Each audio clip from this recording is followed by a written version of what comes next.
नमस्कार दोस्तों, स्वागत है हमारे इस ज्ञानवर्धक वीडियो में। तो दोस्तों, जैसा कि आप जानते हैं, रावण का पुत्र मेघनाथ था। जब वह पैदा हुआ तो सब लोगों के जैसे रोया नहीं बल्कि शेर की तरह दहाड़, इसीलिए रावण ने उसका नाम इंद्रजीत यानी कि मेघनाथ रखा।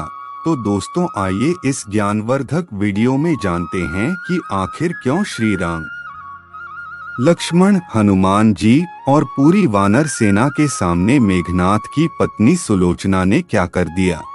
रावण का पुत्र मेघनाथ एक दुष्ट शक्ति था। जब रावण द्वारा मेघनाथ को श्री राम और लक्ष्मण को मारने भेजा तो युद्ध के दौरान उसके वह सारे प्रयत्न विफल रहे और इसी युद्ध में लक्ष्मण जी ने अपने घातक बाणों से मेघनाथ का धड़ उसके सिर से अलग कर उसे मार गिराया था। उसका सिर श्री राम के आगे रखा गया। उसे वानर और रीछ देखने लगे। तब श्री राम ने कहा, इसके सिर को संभाल कर रखो। दरअसल श्री राम मेघनाथ की मृत्यु की सूचना मेघनाथ की पत्नी सुलोचना को देना चाहते थे। उन्होंने मेघनाथ की एक भुजा को बाण के द्वारा मेघनाथ के महल में पहुंचा दिया। वह भुजा जब मेघनाथ की पत्नी सुलोचना ने देखी तो उसे विश्वास नहीं हुआ कि उसके पति की मृत्यु हो चुकी है। उसने भुजा से कहा, अगर तुम वास्तव में मेरे स्वामी की भुजा हो तो मेरी दुविधा को लिखकर दूर करो। सुलोचना के इतना कहते ही भुजा हरकत करने लगी। तब एक सेविका ने उस भुजा के हाथ में खड़िया लाकर रख दी। उस कटे हुए हाथ ने आंगन में लक्ष्मण जी के प्रशंसा के शब्द लिख दिए। अब सुलोचना को विश्वास हो गया कि युद्ध में उसका पति मारा गया है। सुलोचना इस समाचार को सुनकर रोने लगी। फिर वह रथ में बैठकर रावण से मिलने चल पड़ी। रावण को सुलोचना ने मेघनाथ का कटा हुआ हाथ दिखाकर अपने पति का सिर मांगा।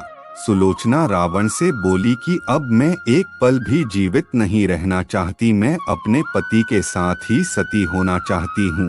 तब रावण ने कहा, पुत्री 4 घड़ी प्रतीक्षा करो, मैं मेघनाथ का सिर शत्रु के सिर के साथ लेकर आता हूँ। लेकिन सुलोचना को रावण की बात पर विश्वास नहीं हुआ। तब सुलोचना मंदोदरी के पास गई। तब मंदोदरी ने कहा, तुम श्री राम के पास जाओ, वह बहुत कृपालु और दयालु हैं। सुलोचना जब श्री राम के पास पहुंची तो विभीषण ने उसका परिचय करवाया। सुलोचना ने श्री राम से कहा, हे राम, मैं आपकी शरण में आई हूँ। मेरे पति का सिर मुझे लौटा दे ताकि मैं सती हो सकूं। श्री राम सुलोचना की दशा देखकर दुखी हो गए। उन्होंने कहा कि मैं तुम्हारे पति को अभी जीवित कर देता हूँ। इस बीच उसने अपनी आप बीती भी सुनाई। सुलोचना ने कहा कि मैं नहीं चाहती कि मेरे पति जीवित होकर संसार के कष्टों को भोगें। मेरे लिए सौभाग्य की बात है कि मुझे आपके दर्शन हो गए। मेरा जन्म सार्थक हो गया।